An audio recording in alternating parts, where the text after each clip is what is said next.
નમસ્કાર વિદ્યાર્થી મિત્રો, વિકાસ પરીક્ષાલક્ષી અસાઇનમેન્ટમાંથી વિષય સામાજિક વિજ્ઞાન ધોરણ 9ના આપણે વિભાગ બીનું પ્રકરણ 4નું સોલ્યુશન જોવાનું છે. તો આપણે શરૂઆત કરીએ. પ્રકરણ 4, પ્રશ્ન 1. કારણ આપો. ઈસવીસન 1905માં વાઇસરોય કર્ઝને બંગાળના ભાગલા પાડ્યા. તો જવાબ આવશે પહેલું, અંગ્રેજ શાસન દરમિયાન બંગાળ ભારતનો સૌથી મોટો પ્રાંત હતો, તેથી તેનો વહીવટ કરવો ખૂબ મુશ્કેલ બન્યો હતો. બીજું, તે સમયના વાઇસરોય કર્ઝને વહીવટી કાર્યક્ષમતા લાવવાના બહાના હેઠળ બંગાળની પ્રજાની હિન્દુ અને મુસ્લિમ પ્રજાની એકતા તોડી પાડવા અને વધતી જતી રાષ્ટ્રીય ચેતનાના જુવાળને રોકવા માંગતો હતો. ત્રીજું, આથી તેણે ઈસવીસન 1905માં બંગાળના 2 ભાગ પાડ્યા.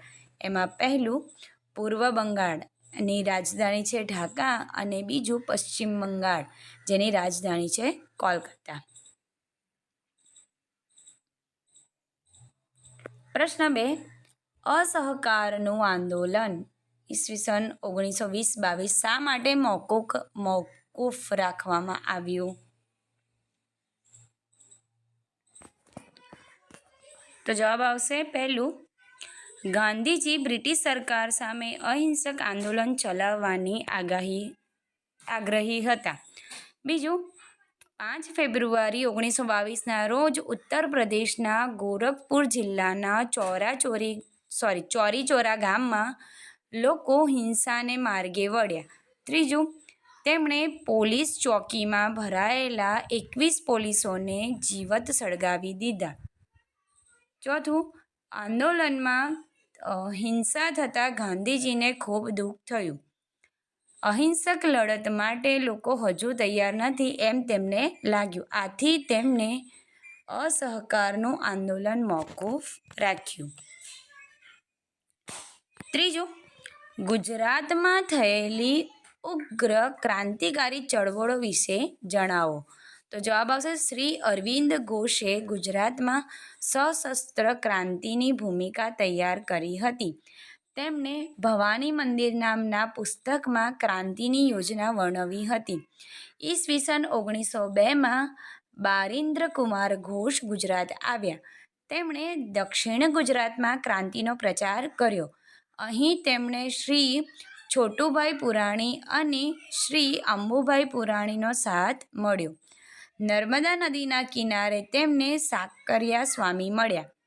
શ્રી બારિન્દ્રકુમાર ઘોષે વડોદરા, ચરોતર પ્રદેશ એટલે કે ખેડા, અમદાવાદ, મહેસાણા વગેરે સ્થળોએ ફરીને મધ્યમ વર્ગના યુવાનોને ક્રાંતિમાં જોડ્યા.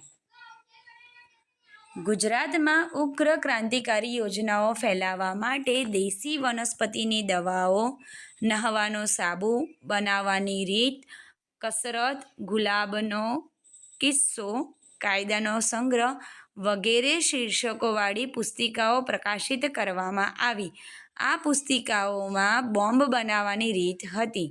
નર્મદા નદીના કિનારે ચાંદોદ કરનાલી પાસે ગંગનાથ વિદ્યાલયની સ્થાપના કરવામાં આવી. એ વિદ્યાલયમાં છુપી રીતે ક્રાંતિકારી પ્રવૃત્તિઓ ચાલતી હતી. પ્રશ્ન 4.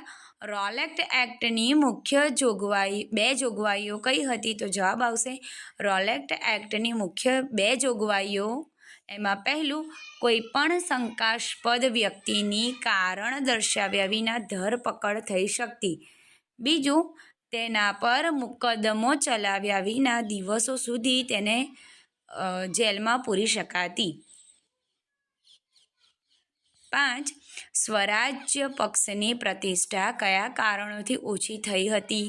તો જવાબ આવશે સ્વરાજ્ય પક્ષની પ્રતિષ્ઠા ઓછી થવાના કારણો. એમાં પહેલું કારણ છે સ્વરાજ્ય પક્ષના એક સ્થાપક ચિત્તરંજનદાસ મુનશીનું જૂન 1925માં અવસાન થયું. બીજું, સ્વરાજ્ય પક્ષના કેટલાક સભ્યોએ અંગ્રેજ સરકારને સહકાર આપવાની નીતિ અપનાવી.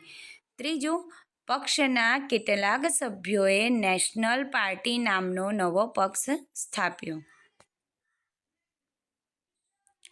છઠ્ઠું, હિંદના મુસ્લિમોએ ખિલાફત ચળવળ શા માટે શરૂ કરી? તો જવાબ આવશે પ્રથમ વિશ્વયુદ્ધમાં તુર્કી જર્મની સાથે જોડાયેલું હતું. પ્રથમ વિશ્વયુદ્ધના અંતે પરાજિત તુર્કી સાથે કરેલી સંધિની શરતો અત્યંત કડક અને અન્યાયી હતી. તે સમયે તુર્કીનો સુલતાન મુસ્લિમ ધર્મનો ખલીફા એટલે કે ધાર્મિક વડો હતો. તેથી ખલીફા પર થયેલા અન્યાયથી હિંદના મુસ્લિમો ભારે ગુસ્સે થયા.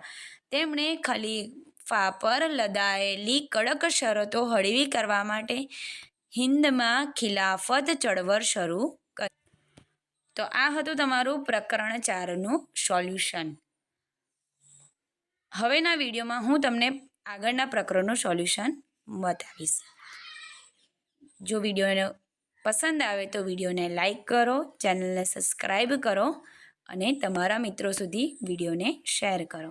Thank you.